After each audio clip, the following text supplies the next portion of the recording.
right.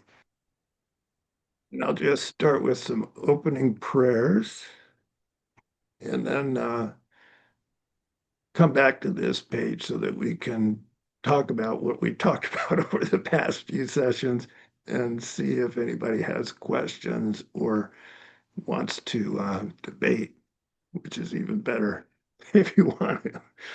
Sashi Boogie Juji Medo Tan Religion Yende Gembadia Sangye Jingdu Meda Wagia Dogu Nanda Jinga Jubajo Iranguru Rana Mandala Kamiya Tayami Sangye Judan Sugi Jonama Jaju Badu Dani Kasu Jia Dagi Shiji Gibesunangi Dola Benja Sangye Dubasho Sangye Judan Sugi Jonama Jaju Badu Dani Kasu Jia Dagi Shiji Gibesunangi Dola Benja Sangye Dubasho Sangye Judan Sugi Jonama Jaju Badu Dani Kasu Jia Dagi Shiji Gibesunangi Dola Benja Sangye Dubasho. All right, so I'm going to come back to the open screen. Y'all can't see Bobby, but I'll communicate. If you can probably hear him. Hey. Did you hear him say hey? Okay. Um, so any questions or thoughts from the last time? We got into some of the deeper stuff. We got into the first point of renunciation. I call it definite emergence, which is when you um, look at the cycle of existence. And I've got an image over here. I do have a question. Yeah. We were talking about the different Buddhas Yeah. and how the different Buddhas each come with some attribute, trait that apparently was something that they were endowed with or practiced. I don't know what the term would be during their lifetime. Like some are more compassion, some are wisdom oriented, some are mothering, protection. Oh God, I don't want this to sound argumentative, but it's always Okay. made me wonder. Those are the best questions, the ones that are sitting in Since your. Buddhists don't believe, and I have to admit, I ended up studying Hinduism first, that led to Buddhism. Since Buddhism don't believe in a soul that goes from life to life per se, it's some um, very very subtle part of the mind. Um, and if everything is empty, why do these traits hang with them when they become Buddhists? It's a good question. It's a good question. And I've struggled with that question a lot because last night I was at a conference with a Catholic priest and other people, kind of interfaith kind of thing for peace. And that is a thing that's often leveled against Buddhists. If you read like theologians and they're criticizing Buddhism, they'll say, "Oh, it's nihilistic." You know, Buddha's trying to get you to wipe out your mental continuum, and then he's offering you nothing after that. You know, and so it's a misunderstanding of what the Buddha said. That kind of as I said, when you're trying to get to correct view in Buddhism, there are two extremes. One's called nihilism, and one's called eternalism.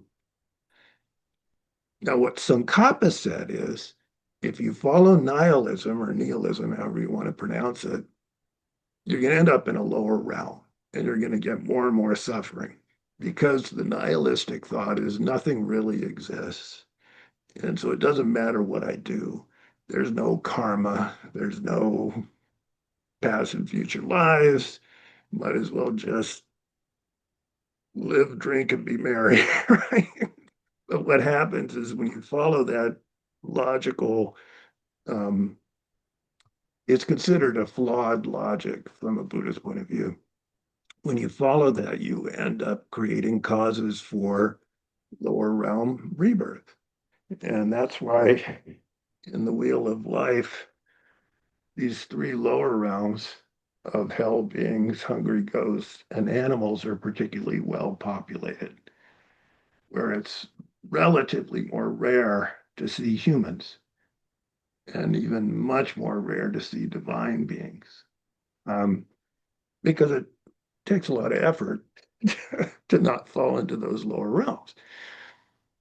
Sharon and I are having an ant problem, so every morning we have hundreds of little ants crawling in to get the crumbs from the Hundreds. table. Well, A a good lot. number. There's a lot of them, and so there are only two of us humans living here, except when people visit. But for the two of us, there are thousands, hundreds of thousands of other creatures living here or nearby, right? And that's how samsara is. Um, so anyway, that's one view, the nihilistic view. On the other extreme, eternalism, what that's where you think there's a real soul and there's a real heaven and a real hell, and you go to heaven or hell, right? Um, he said beings who fall into that extreme do end up in higher realms. Why? Because they're trying to do virtuous things and purify themselves, and that is all good karma. And where does that lead? It leads into happy migrations. And then he said, Tsongkhapa's next line, this is from Ocean of Reasoning. He said, those who see through both those extremes find liberation. So he's talking about a middle path through the extreme of nihilism and eternalism. And what does that middle path look like? Like, for instance, you mentioned the mental continuum. And then how does it carry traits if it has no real essence to it? So I'll ask you this. Consider a lotus seed. It has no real self nature, right? But how does it then bloom into a lotus instead of, let's say, a cactus plant? It has no self nature to it. In other words, it's not independent. It's totally interdependent. It arises by causes and conditions. Therefore, there's nothing in it that has a self nature, yet nonetheless, it has a configuration, let's call it a configuration, that when it's in the right environment, in the mud, right, it grows up into a beautiful lotus time after time, right? It's an infallible relationship between that cause and its effect. And so the Buddhist view is that the mind's the same way. The thing in the highest school system of Buddhist philosophy, the consequentialist middle way, the prasajika madhyamaka, it's not that the karmic seeds are deposited in the mind itself. Where the karmic seeds get stored, that's a big debate issue, by the way, on the debate grounds in Tibetan monasteries. That one it goes around the circles a lot. So the final view from Pasanjika Madhyamaka is that the thing that carries the karmic seeds or those traits is that sense of me, that's the glue that kind of keeps the traits together as and the causes and conditions active. Um, so I see a question from DeAndre. So I'd love to hear the question because again, this is a big debate thing. So So, so what I'm hearing is like, which kind of makes sense to me, but so the essence of who we are has its own traits, its own nature, right? Without the ego, so that's no sense of self. And then those traits will travel with us, and as we evolve or devolve depending on how much karma build up we have with each lifetime, then those traits can until we hit the point of nirvana or to the point that we decide that we no longer want to return back. Yeah. Even I want to add this to what you just said. Even when we decide we no longer want to return back, and that's renunciation, that first point when you say, oh, okay, I'm done with this. I'm tired of being plowed in and out of birth and death and having all this suffering that we encounter along the way. Even when you decide I want out, there's still a lot of hurdles to go through because those traits are deep in the psyche and they've been held on. Every time we make a karmic seed, it's with that mind that assumes there's an inherent me here that I need to protect. And there's an inherent mind. And that mindset is the first link in causation. You know, if you look at the wheel of life, the first link is a blind man with a cane. That's our primal ignorance, thinking there's an inherent me here in my skandhas, my five aggregates, and there's an inherent mind to what I see and perceive and have, right? And so as long as that first link is there, the second link is anything we say, do, or think becomes a karmic seed. And it's tied to that sense of me and mine. So as long as there's that self-grasping, the karmic seeds have a place to adhere, right? And then they grow over time. So even when you decide, okay, I don't want to do this anymore, I'm tired of being the brunt of all my past deeds in every life when they come back and they bite me in the butt, right? Even when we finally decide I want off, we've got a ton of baggage. And that karmic, all those karmic seeds are still there waiting to ripen. And one after another, they ripen. And so the work that you need to do once you reach that stage of renunciation, like I don't want to be helplessly plowed along by my past karma, is we got to clean all that up. When we're able to get rid of that misassumption about the self from its roots, then the afflictions like desire, anger, jealousy have no way to rise. And when those afflictions stop rising in the mind, then even though we got a ton of karmic baggage, it stops ripening because it needs those afflictions to ripen. So anyway, that's a long explanation, and there's a lot more to say about it. But getting back to the original question.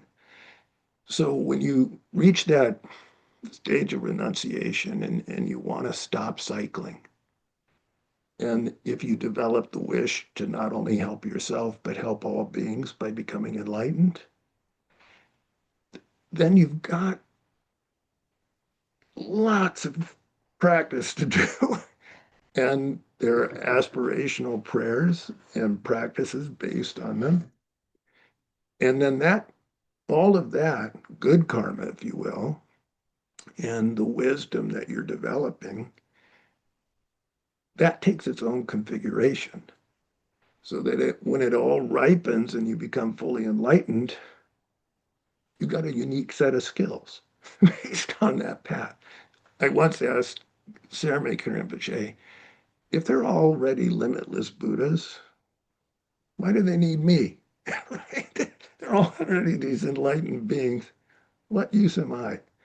And he said, we all have our own unique set of karmic connections. When we're able to become enlightened, all of those karmic connections from our infinite lives are tied to us. And because of our unique karmic ties, we're able to help beings that other Buddhas are not able to help. because of all those karmic ties. So I don't know if that answers the question, but there's a hand up online and then there's a hand up I'll go ahead here. online first. That's fine. Okay, so Lucia, yeah,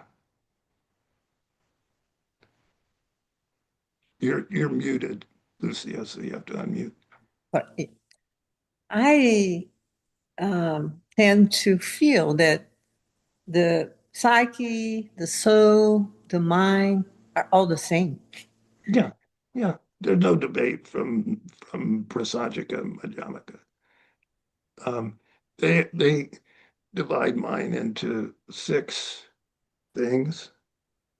There's the principal mind, then there's visual consciousness, auditory consciousness. What do you call this one? Smelling consciousness, Olfactory. olfactory, right? And then the awareness of tastes and the awareness of touch, making six. And those five sensory consciousness funnel into that mind consciousness. That mind consciousness has lots of levels. Some of them are more obvious. When you're wide awake and you're seeing something, that's pretty obvious. But when you're in a dream, it's more subtle. And maybe you forget it easily, or maybe you really remember if it's a vivid dream. In the death state, it's even more subtle. But even in the death state, and this is back to Bobby with an eye's original question, even in that most subtle mind, that continuum of assuming that that consciousness constitutes a self, a me, is still there until we're able to dispel it. And so we're still collecting karma. We're still carrying all the karmic baggage with us until we can dispel that misconception, that primal misconception of an inherent me.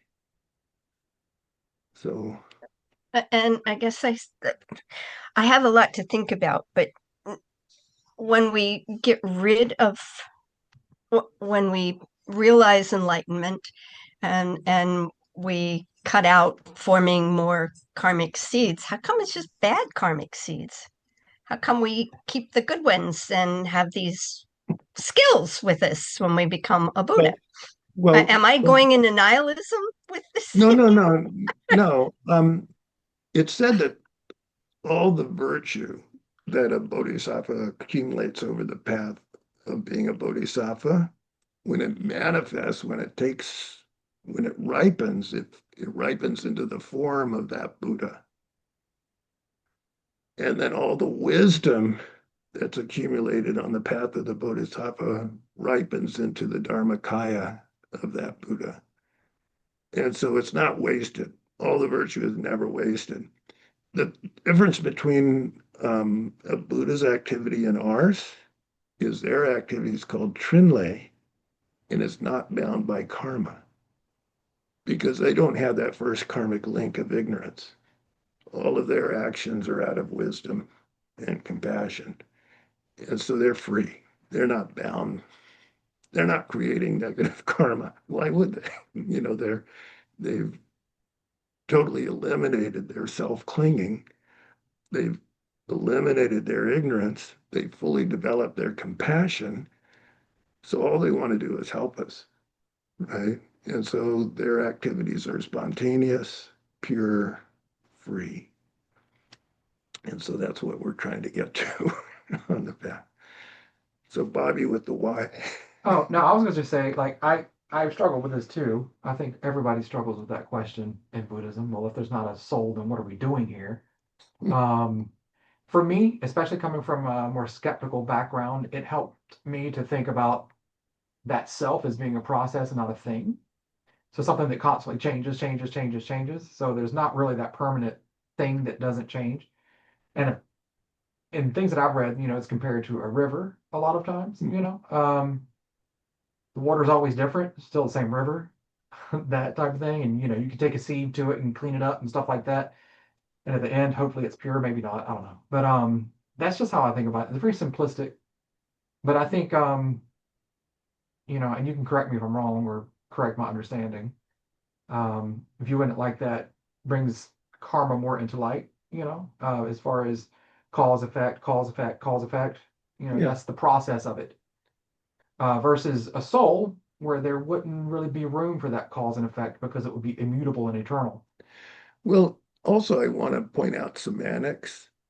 Um, some people would call that most subtle level of mental continuum a soul, because that's the part of us that continues and is beginningless and endless. However, its real nature is that cause and effect um, dependent arising phenomena that you just described. Um, so, DeAndre, yeah. So it's slightly off topic, but it's based off of something you just said when you were talking about the senses. You were saying that. So I'm going to use what is the, because I still look at it as a soul. So whatever part continues on, I look at it as a soul because I don't ascribe to like Christianity's view of the soul or anybody else. This is just, that's just a part of us that continues on, right? I don't know what the exact name is in Buddhism, but the when you said that each of the senses has its own version of it, and that's why people can reach clairvoyance and all these other enlightened levels of. And this is the question: is that why people can reach enlightened levels of auditory processing and seeing things and all of those things? Is because I've always wondered like how people got to that point, and things I'm reading, it's like you can practice, you can study, you can do meditation, and some of these traits will be the things that end up developing. But I've never understood why those things developed. But it was the first time I've ever heard them mention that each one of those traits is something separate, really. Um, Unique. I wouldn't say totally separate though, because I think that they have their own attributes, but they're all linked into the main mind. Um, and so I think using the word soul is fine, as long as, from a Buddhist point of view, if you don't impute any fixed, immutable, independent nature to that sense of soul. Like people who are eternalists tend to think, oh, when I go to heaven, I'm going to look just like I did when I was 20 or something like, you know what I mean? They never take the old version. Yeah, they never. Okay, I'll look just like you know. And so they get that fixed sense of something that's immutable, and that's unrealistic, right? Because that's not how things are. Um, in terms of the clairvoyance, what happens because that and you asked about the term that's used in Buddhism in highest yoga tantra. It's called Shintutari Lungsam, which means extremely subtle wind mind or energy mind. And it's not a term you usually hear because that's secret teachings. But His Holiness will sometimes say it publicly. But that's what's thought to continue. Um, and I'm not going to go into describe its nature too much, but just to say from a Sutrayana level, um, Sarah Rinpoche compared the mind to like let's say you have a sheet that you're trying to clean because it has a stain in it. Um, the stain is not the nature of the sheet, so it can be removed. Clearly, as well, the afflictions of mind are not the nature of that clear light mind that goes from life to life. So they can be cleaned and they can be removed. And so they're not part of your core nature, if you will. And so that is what we're trying to do on the path, is to kind of clean our sheets of our mind. When you perfect concentration, one point of concentration, naturally that clear nature of the mind starts to develop better capacity to perceive. And sometimes that's through clarified sensory fields that are tapping into that mind. sometimes it's the mind itself starts to have bursts of clairvoyance and things like that. And so that's just part of what happens as you clarify that mind and as you study it, and it becomes more, how can I say, it becomes more steadily aware. And that expanded awareness just increases, increases, increases. And so it kind of happens naturally. Well, I guess that's like the when I got to a point of being able to recognize like samsara, right? And I started seeing that a lot of things are repeating, and there's a lot of different processes. I can kind of tell when, I guess, when I'm being taught lessons, right? I can see it clearly now. And I guess that's part of that process is, and as you progress along the way, you start developing other traits to help with that. Because as I read about uh, some of the older Buddhist texts, like I can clearly see that they have abilities Mm. that are drastically different than what normal people have, right? Some pretty wild stuff. Those Mahasiddhas. um, Yeah, yes. But okay, so yeah, that makes sense. Thank you. Thank you. I appreciate it. sure, sure. I never really believed all that until I met Sarah Rinpoche. Nietzsche knows because he met Sarah Rinpoche as well. But when you're around a Lama who's kind of developed that part of their continuum, it's unmistakable. Like it was like clockwork with him. Like when I was in a bind and I couldn't see a way out, he would always be right on target in terms of what was going down and what was going to happen and what I needed to do. And so you become a really wonderful resource for beings when you develop your capacities like that. You'll see that you got your hand up. I want to hear what you have to say about the cosmic mind, also about this field of potentiality.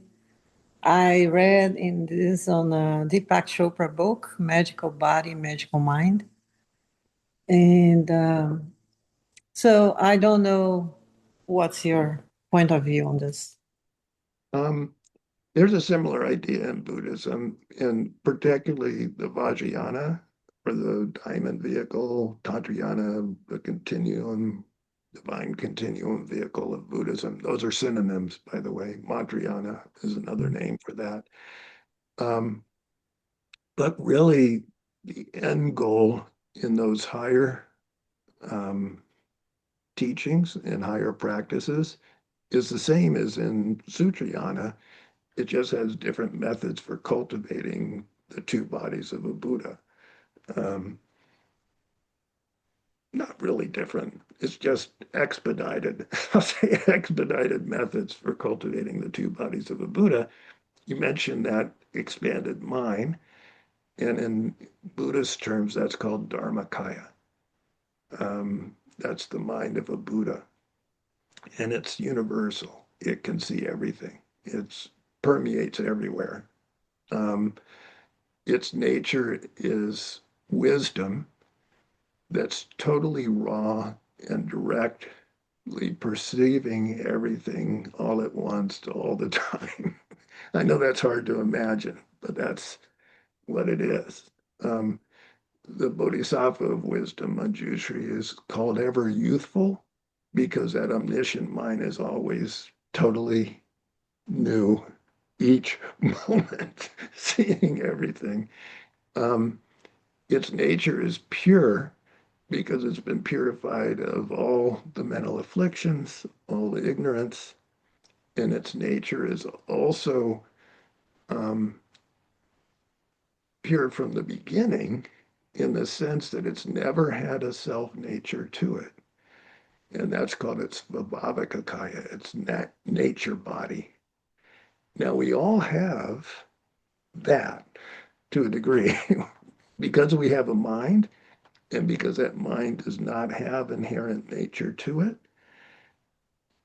That's the same as a Buddha's, the nature of their mind. There's no difference there. The big difference is they've totally cleaned it up so that they've got no obscurations and no afflictions. However, on the path, as they were accumulating the virtue and the ability to get there, they made many prayers, they made many dedications of their merit. And when they become Buddhas, it's compared to like a full moon at night, effortlessly reflects wherever there's a body of water. It doesn't have to say, I'm going to reflect in that pond or that drop of water. It does so naturally. And similarly, based on that force of the positive karma that being's accumulated over lifetimes, when they become fully enlightened, effortlessly they're able to appear and guide and help whoever's connected to them. And so it's very effortless, apparently, from what I've heard. So, so anyway, that's the goal. But it's hard to wrap one's mind around because it's a big goal. So, okay. So should I go back into the text? All right. So I'll share the screen. Um,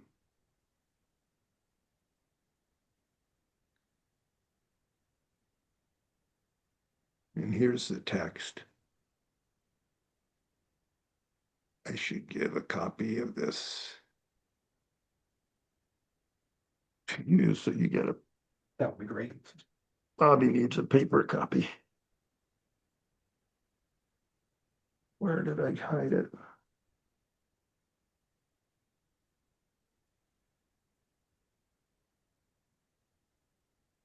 You would think I'd be better prepared, Bobby.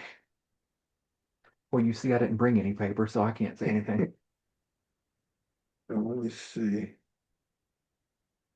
Is that not it? And you need to folder on your lap, No, this is my own your own cup. copy. Hmm. Sorry, everybody. Oh, here we go. It was right on top.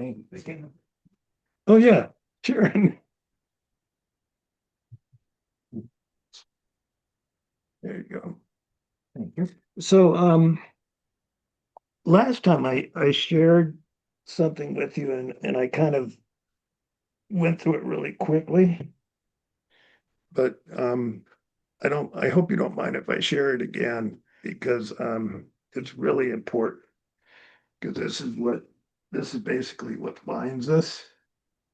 And this time Bobby's wanted to learn how to speak Tibetan or how to read Tibetan. So I'm not there yet. I know. No. I thought I'd break down a few of the syllables. So Bobby, can you read this first word? I'd rather not do it out loud, just because I know I'll get it wrong. I have to tell you about Sermekin Rinpoche. He used to do this to us.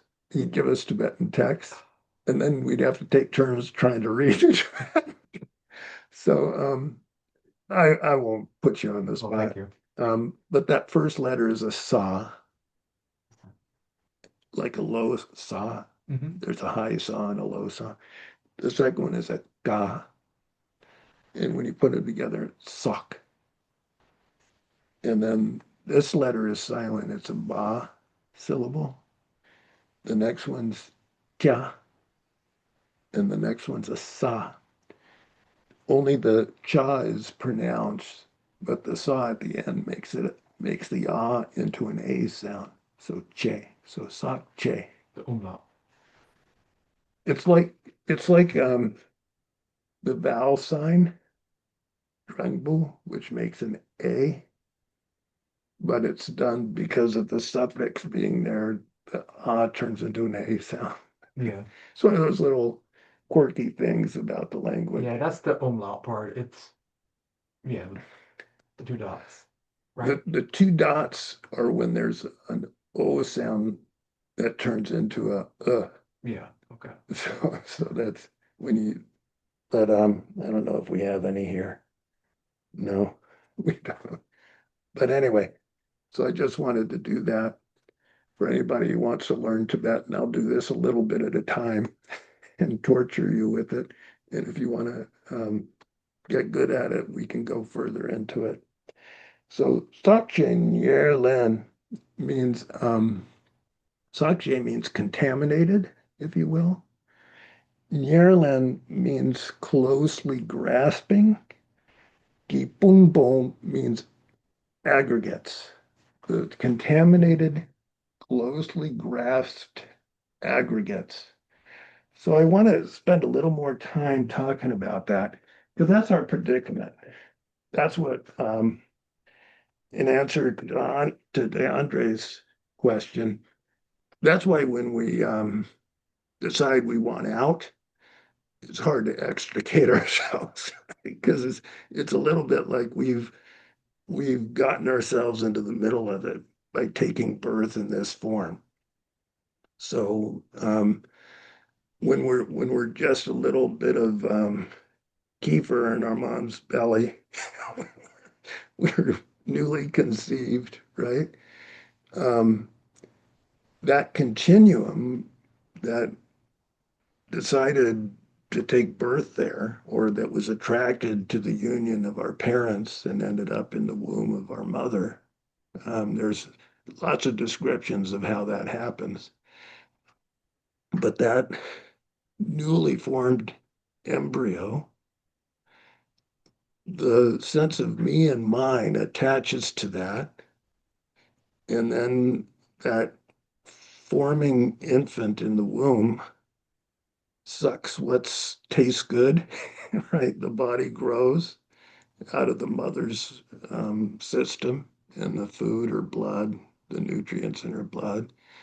And then eventually we're born, and that becomes our most prized possession is that body that was formed out of the unique substance of our parents.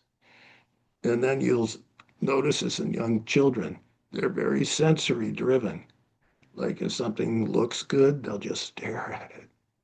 If something tastes good, they're like, "Mm." If something's loud and harsh, right? And so the sensory data, um,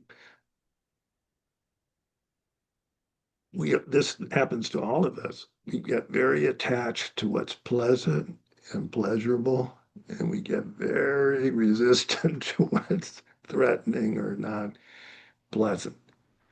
And so as this happens, we eat, and then everything we eat as we get bigger, we assume is my body. But where along the way was any of it really ours to begin with? It's my question to you. It really wasn't, was it? But it's closely grasped by us. And it's contaminated. The reason it's called contaminated is that what drew us into that context was our own desire, our own karmic um, sense of what our next step was that was driving us, right? And because all of that was under the influence of that ignorance, holding on to a self existent me and mine, it's all contaminated by that. When we take birth that way, everything about that birth is going to produce suffering for us. If you don't know it now because you're young and healthy, just wait about 2 decades and you'll see what I mean. As we get old, my empire is crumbling from my body doesn't have the same resilience it used to. And so that's how samsara is. And we've done it many times. We've done it from beginningless time, according to the Buddhist view of things. When you reach this point of renunciation is when you realize it. Like, this really isn't so much fun. You know, I'm always worried about losing what I have. I'm always worried about pain and suffering, the impermanence of things. And so when you arrive at that point of renunciation, which is basically a definite coming forth, it's important to know that there's an alternative.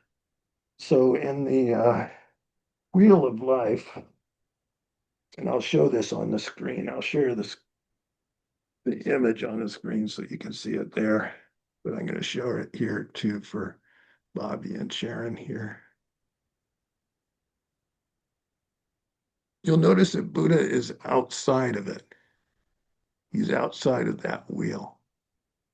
That's because there's an alternative way to be. If there weren't an alternative way to be, what use is there in understanding just how tragic our situation is that we're trapped into this? But there's an alternative. Buddha's pointing at the moon, the clear moon. That represents that subtle continuum of mind when it's been completely purified. And that's nirvana.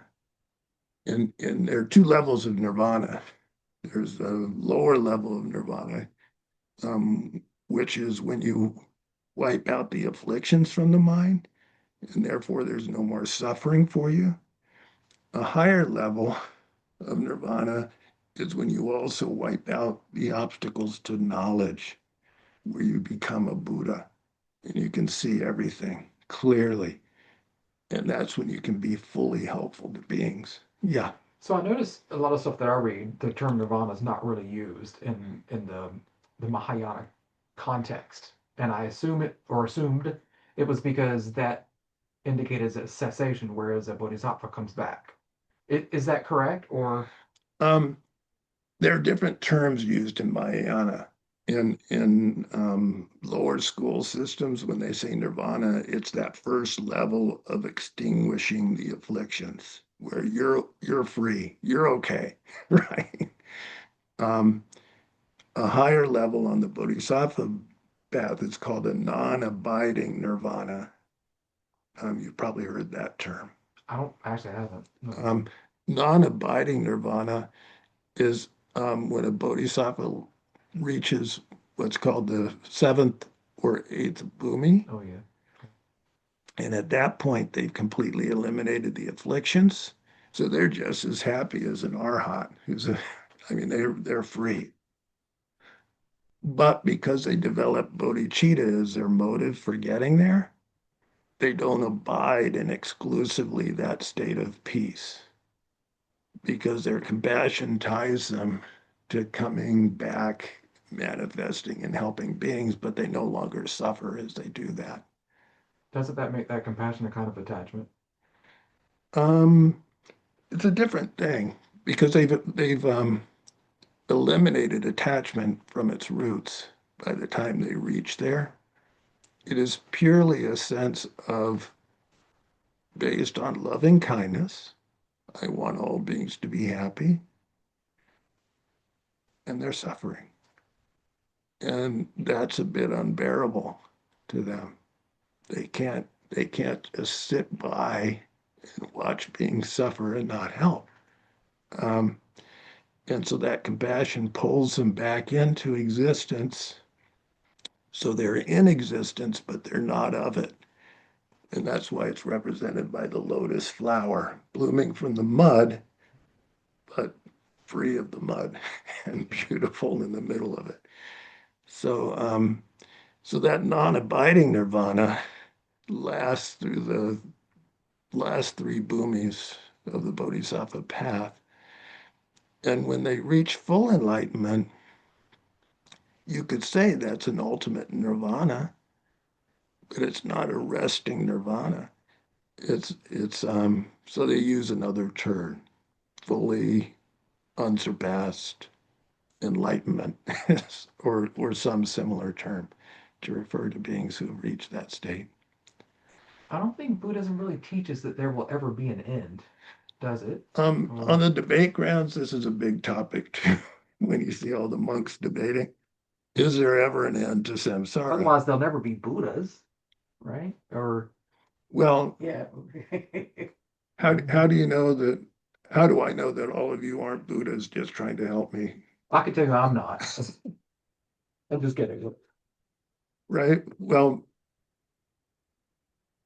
the final end of that debate, what most people on the debate ground reach is eventually there will be an end, but not for a long. It might as well be considered endless because the number of beings is incalculable. It's probably not really worth putting a whole lot of, I don't know, at least for me, thought into. It's like trying to find the beginning of when it even started. And It is what it is. there is no beginning, Right. according to the Buddhist view of it. It's there's no beginning, but there can be an end. And so that's why on the debate grounds, eventually they arrive at the conclusion that this cycle of existence can end, even though it didn't have a beginning. Okay, so how many wheels of existence are there? This cycle. This is an interesting thing Sarme Rinpoche once said when he was describing this wheel of samsara. He said, as many beings that are in this room who have not yet ended the afflictions, there's one of these wheels right there in their heart. And so these aren't something external, this wheel of existence. As long as we're mired in ignorance, desire, hatred, the other afflictions, we're spinning in this world of samsara. And So so, would that yeah, would that mean that sorry, would that mean that each person has their own samsara and it's not exactly a group samsara? So your karmic wheel and the wheel of existence is based off of your own experiences and what you're experiencing? yeah. There is a thing called group karma. And so we develop our own karmic acts based on our own motives and what we do with them and what we do with our mind and our speech and our bodies. But also there's a kind of collective karma that we do when we're associating with others and we're acting in unison with them. And so that collective karma is what shapes world events, whereas our individual karma shapes our experience of that, if that makes sense. That makes complete sense, actually. Thank you. Sure, sure. Okay, so back to the text. Um, so Kaba says in the beginning, the very first part of the path, and this doesn't stop as you go, but from the very beginning, if you want to focus on something, try to focus on how do I get that renunciation, because that becomes the basis of everything else that you have to develop on the path. And then he's going to tell us how. So how do I get that renunciation? And that comes in the next verse. Um, I mentioned last time the three faults of the pot when you listen. I forgot to mention the sixth analogy to seeking help, medical help. Um, and I'll just mention that because I forgot it last time. But when we're contemplating these kinds of teachings, the advice is to consider yourself to be like somebody with an illness.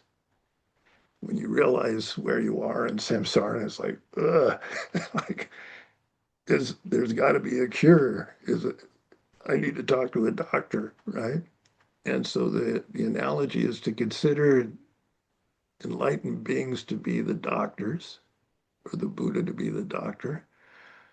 The Dharma is their medicine. That's what they're going to prescribe to you.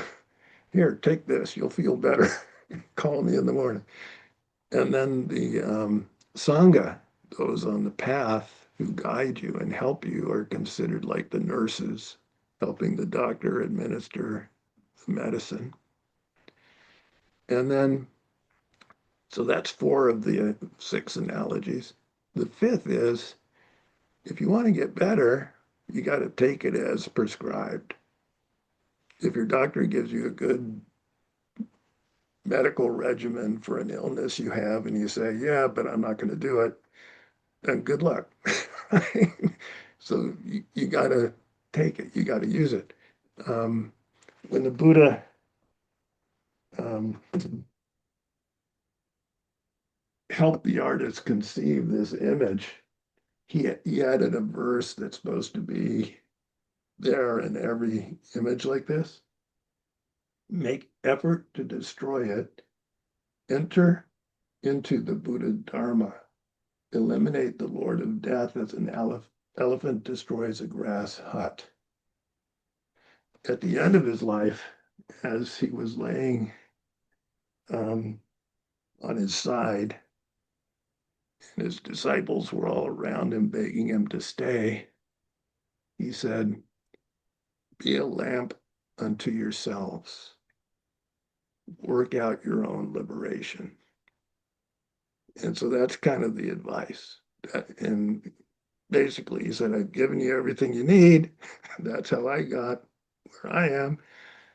And so now you got to do it too. If you don't use it, it won't work. And then the I, last of the 6 analogies is when you do use it and you start over time seeing what happens to your mind and you see that it really works, then there's a sense of maybe I should preserve this and pass it along. And so those are the 6 analogies. Yeah, Andre. okay, so it's making sense to me. 'Cause I think during our very first meeting, we were talking about the meaning behind working to become an enlightened being. Like you can work the you stated that the very first part of it is kind of like being on an airplane and learning how to saving yourself first, and then that in and of itself helps others. So correct me if I'm wrong in what I'm understanding. Um, by working to destroy your own karma and working to turn yourself into the best person that you could possibly be, um, you end up helping others. One, in the fact that others can see you as an example. So without you even trying to help others intentionally, you're helping them just by being an example, so like a beacon. And then the other is you're helping to clear up the communal or group karma that's out there in the world that's causing a whole bunch of issues. And then if you would decide to actively want to help others, then you're turning around trying to teach others, and that also helps uh, build up good karma, but it also puts you further on that path to being able to later return and help others like the Buddhists do. Yeah, yeah, that's exactly it. That's exactly it. It said that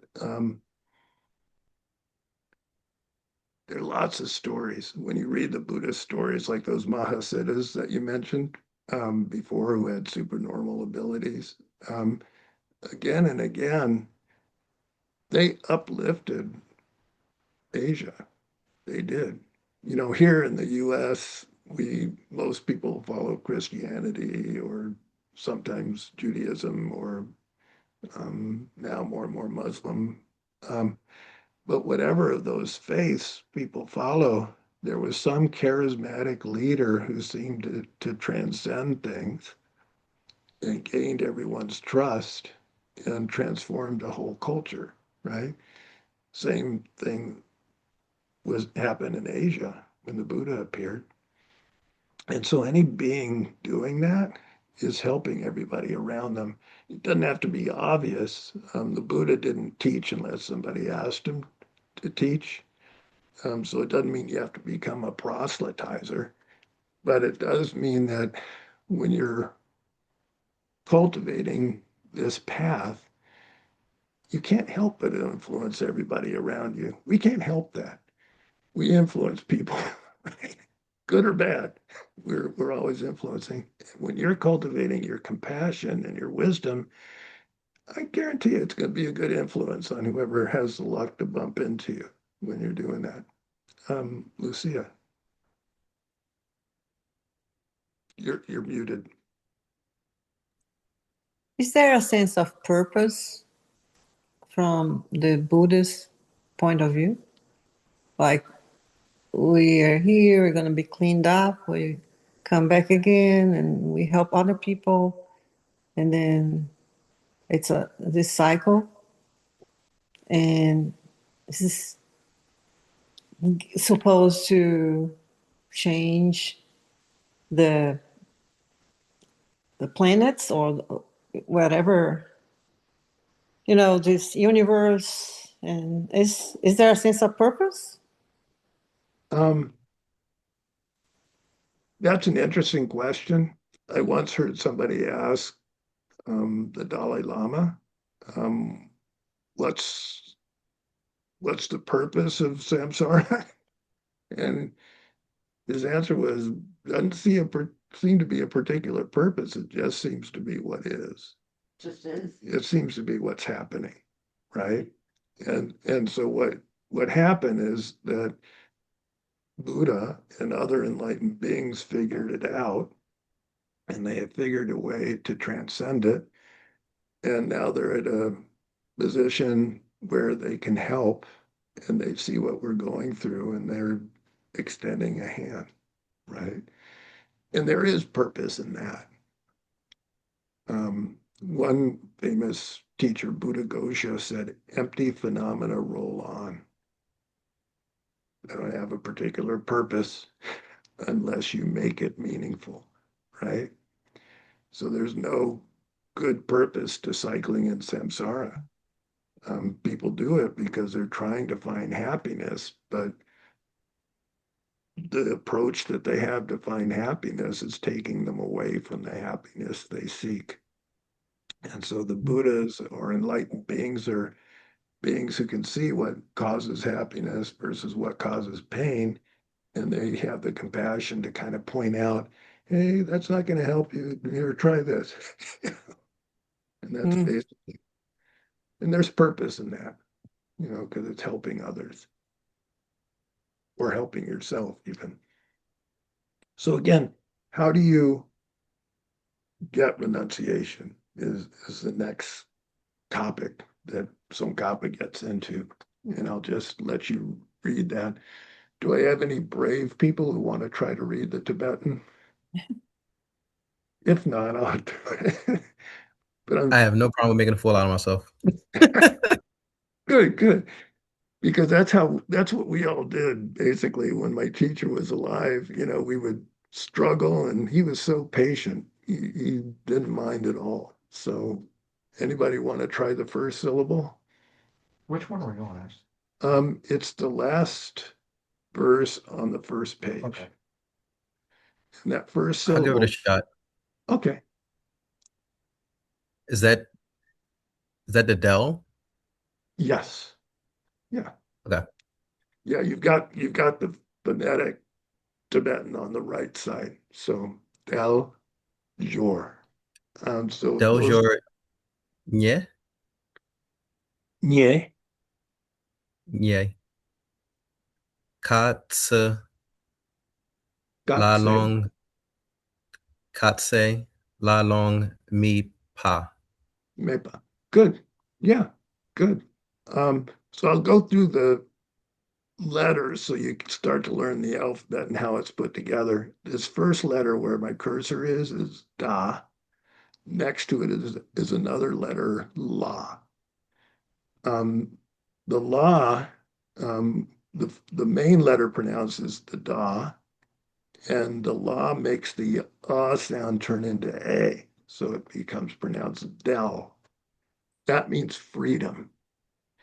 There are 8 freedoms that we all have right now from a Buddhist point of view. We could be in a hell realm, but we're not. So each one is like, man, I could be stuck in the hell, but here I am. This is wonderful. So that's how you're supposed to contemplate these things, is like you imagine the state that's there. And then you imagine I'm free of that. Wow. Another thing that's done with these contemplations is when you get scared, because these aren't, I'll be honest, I won't try to hide it. Most people find these kind of meditations challenging because it's not focused on fun stuff, right? And so one way to mitigate that and actually to get more of what the intention is to come back to refuge. Like when you get scared, contemplating like what the hells are, then to go for refuge and then to remember where you are now, that you're free of that state, at least for now. It seems like the powers that be with all their nuclear weapons may be trying to make hell on earth, but let's hope not. Right now, we're free of that, right? Um, the next the next syllable, well, first I'll talk about the eight freedoms. We're not born in a hell. We're not an animal or an insect. We're not what's called a preta, which is a hungry spirit that's always insatiably craving. It's a really not very pleasant realm, but beings get stuck there. We're not born at a time. Oh, no, we're not born in what's called a desire realm, God realm. Now, if I explain what this is, you're going to want it because it's really pleasurable to be born as a long life desire realm God. Very hedonistic, like every whim you want is there, and your health is very young and radiant. But the problem with those realms when beings are born there is that they burn up all their good karma. And then at the end of that life, which can be very long, they realize ahead of time they're going to die and they can see what realm they're going to be reborn in. And it's so hideous that they're just totally distressed out of their mind. And when they die, then they fall back into the worst states of existence. And so it's not considered a good place to be born. So we're free of that now. So that's one of the destinations we could go for, but the Buddha said, I don't think you're going to like that long term if you go there. I think the thought is that we have just enough suffering and just enough freedom now Right, to see the way out. right. Where we are from the Buddhist point of view is the best place in existence. Sarme Rinpoche used to say that there are pure realms in Buddhism, a little bit like the Christian idea of heaven. But he said in the pure realms right now, all the bodhisattvas are praying to be born here as a human so that they can expedite their path. That's where they want to be. And this is where we are. And so the way you contemplate this is to try to realize what a chance you have right now in your hands, that each moment of it is precious from the viewpoint of what you can do with it. So those are four of the freedoms. The other four freedoms are we haven't been born at a time where these teachings are unavailable in the world, where a Buddha hasn't appeared, where they haven't taught, and where the teachings don't remain. So we're free of that. Another freedom, we're not born in a land where you don't have access to these teachings. In some countries, you're not allowed to study them, or the military will take you away and put you in a gulag, right? In some, not casting too much shade on my Muslim brothers and sisters, but in some Muslim countries, you're put to death if you're found studying and practicing Buddhism, right now in the world. And so we're not born in a place like that where you can't study and practice. Quick question. Yeah. So, because I'm studying Chinese Mandarin and Chinese culture, right? So that means that you can have different levels on the same plane of existence, so on Earth, right? You have all these different cultures. So if you're born in a China right now where you're forced to be atheist or you're punished, right now it's kind of lightning. That would mean that one of the greatest countries or the greatest ancient societies on the planet that helped create Buddhism from Hinduism actually fell backwards. Yeah. And that's, you know, everything is changeable. So what looks like a good place to be born at one point can turn into a pretty bad place. I mean, again, not to get too political, but look what's happening right now in our own country, right?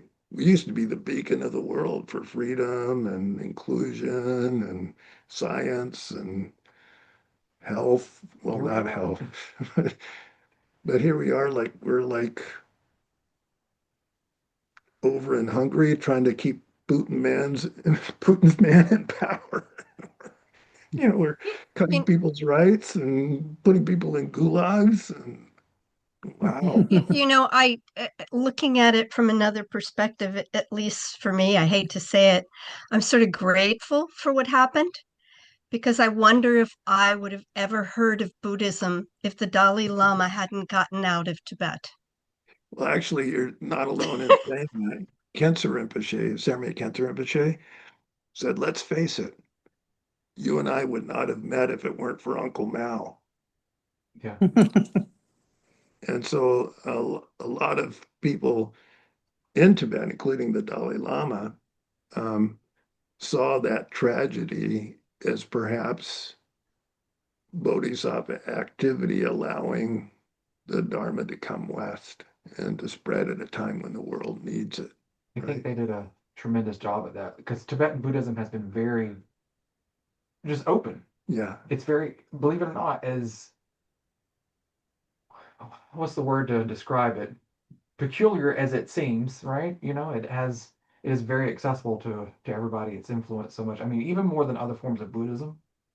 Well, Um, all the dedication prayers, and this is getting back to the original question that Bobby and I asked. All the dedication prayers for centuries in Tibet were may the Dharma spread everywhere and help every bring everywhere. And that's what's happening, right? But there's a lot of tragedy involved, right?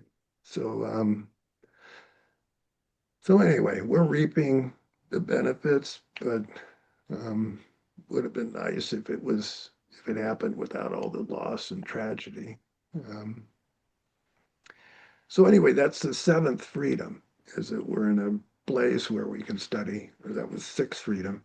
The seventh is we might have been born with our faculties impaired. There are a lot of people who are born who can't understand things because their cognitive ability is too low, or they're deaf from birth or blind. Um, we haven't been born like that. We have our full faculties. We can understand enough, you know, to understand and process it. So that's a seventh freedom. And then the eighth freedom is that we're born with an inquisitive mind that's open to hearing these ideas. We might have been trained or conditioned to just disbelieve anything like this, right? Those are called wrong views, right? But we might have been entrenched in scientific materialism and why study Dharma because the mind ends at death. Um, but if you don't have a wrong view like that, that's a freedom because you have an open mind that can take in these ideas. So contemplating those eight freedoms, again, if you do it correctly, should give you a sense of, wow, I'm lucky. Um, it's considered, they compare a life like this to having a wish granting jewel that can give you any wish that you want. Oh, Lucia, I'm sorry. Um, yeah.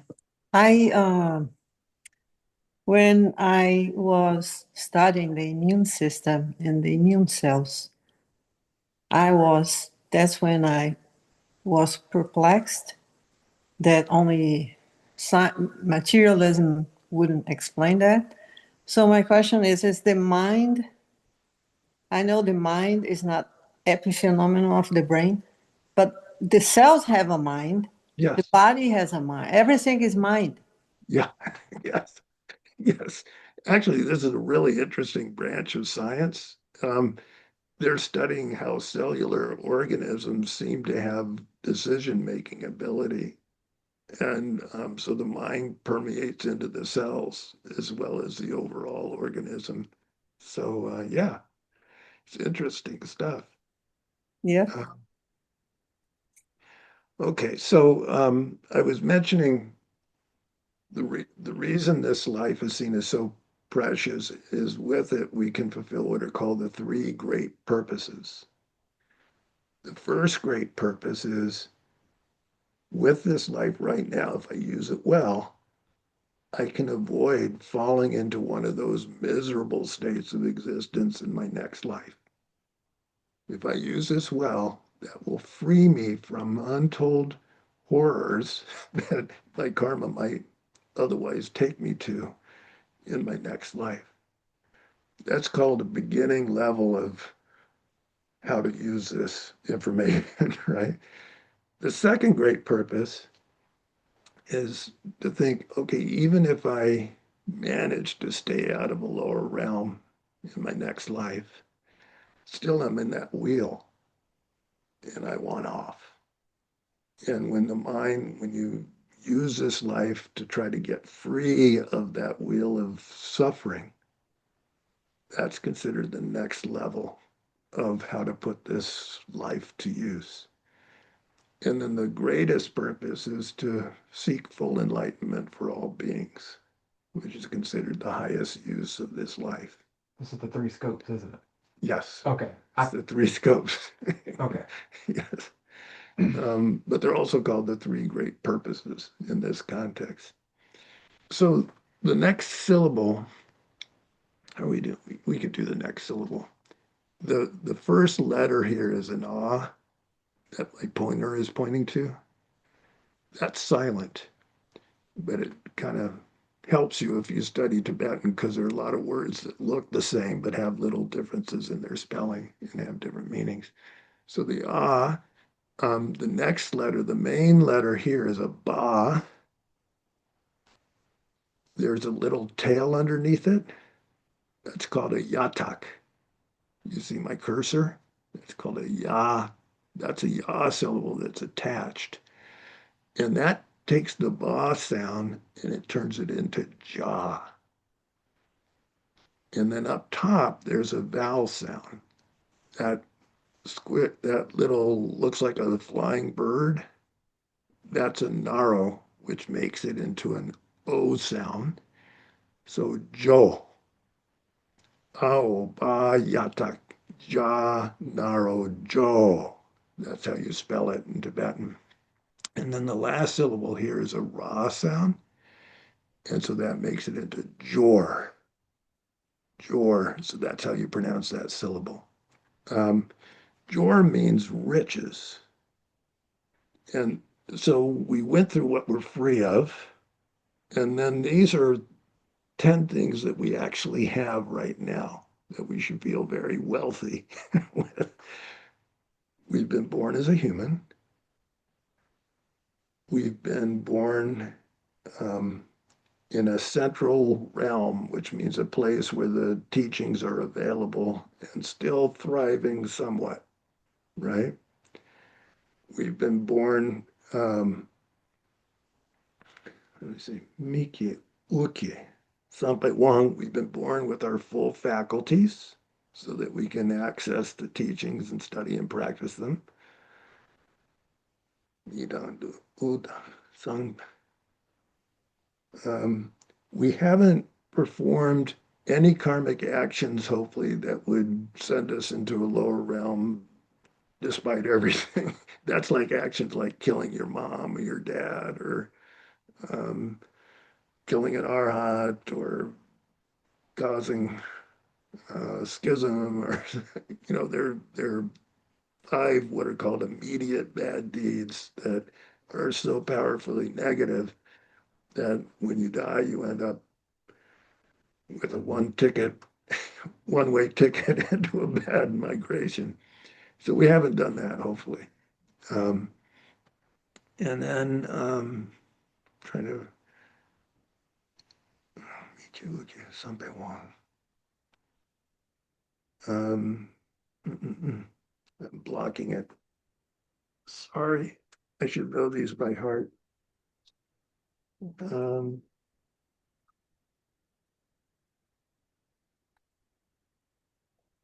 I think the fifth one is correct view. Oh yeah, Nelade. Nelade. That's the Tibetan.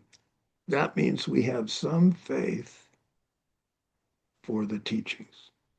So we're in the right place, we're in the right form, we got all the faculties we need, we haven't created karma that's going to totally mess us up for our next life, and we have some faith towards the path. So those are considered gems. Those are considered riches that we have. Those are five inner riches. Five outer riches are we're living at a time where the Buddha appeared, where he taught, where the teachings still remain, where there are beings who are kind enough to support the teachings and help us along the path.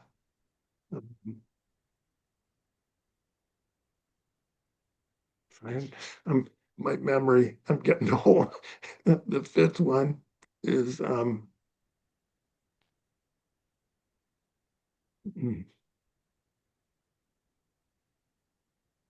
Buddha appeared, he taught, the teachings remain, there are people that help us. And I'll have to tell you later. It'll come back to me at some point. But we have all those riches. And so again, we should feel very happy because there's a lot of potential. And then the next word is nye, to find these eight freedoms and these 10 riches. Ga means is difficult. And that's where you compare how many humans are there to animals and insects. Among the humans, how many have any interest in spiritual development? Among those, how many have actually met with authentic paths?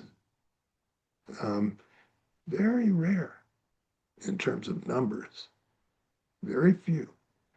And then among factors producing it, to get a life like this means that somebody in our past life must have done a lot of good stuff, right? They must have made really good choices and done a lot of work to create the causes that we now have these eight leisures and those 10 riches.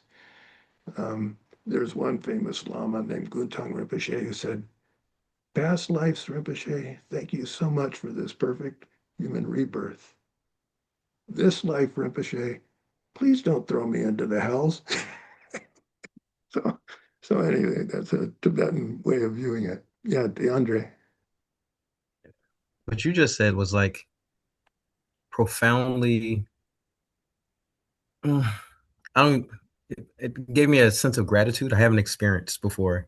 Because I've been like doing this whole fight to make sure that I'm living my life the best I can, to make sure that either I get to escape on this round and I can come back to help people, or that I build up enough karma that um, that I'm in a position next time to do that and help people. I never thought, not even once, ever considered the fact that there was a lot of effort that took place to get me to where I am. Never, ever thought about that. I just kind of felt like I just got thrown into this and I made the best of it and I'm doing the best I can. But no, Well, that's wow. there must have been somebody good in our past. From the Buddhist point of view, I mean, a lot of effort. Um, I thought of this when I came of age and I realized how much crap my mom had put up with to raise me, and I was like, whoa, and all the factors that have to be in place for a baby to be born intact. And it's just really fragile and very rare. And now we have it. And again, it has huge meaning. And then I'll just do the last part of this line, and then we'll come back to this next time. Zela means as to the time that we have. Long mepa means it's not going to last long. It's not going to stay forever, right? And so See, that's that the scary part. and so that kind of drives like, okay, I better use this. What have I stumbled upon? There's a story about a blind man um, who was also crippled, and he fell from a cliff and he landed on a donkey. And then the donkey carried him into town and he burst out in song. And one of the townspeople said, "You're blind and crippled. What do you have to sing about?" And he said, "I fell to my death, but landed on this donkey who's taken me into town. If I don't sing now, when would I sing?" And so that's kind of the Buddhist view of our situation. We've landed this, not going to last long. Use it well. Embrace the donkey. So anyway, I'll stop there, but we'll continue next time, okay? And it's fun. I love everybody's conversation. And again, don't feel free. Don't hold back like burning questions because those are the best kind, I think. All right. 少许不给出现面当当，为来临今年的干巴的，上个新都没得我给要中国难大心啊，这把说，伊朗古鲁拉那曼达拉干的呀达呀me。给我的给我看，是那么一些做事情，是那么一些来成为，当不过你多把说。长久成就人不学，马也把那个日子，也把娘把没把阳光的光度白话说。刚日让胃口的心肝的，本当的往马路中为呢，今日是晚点增加作业，写的写的把都等有儿去。All right, you guys. Everybody stay safe. Thank you so much, Enjoy Wilson. the spring. Yes, thank you. You guys in 2 Thank weeks. you. Take care.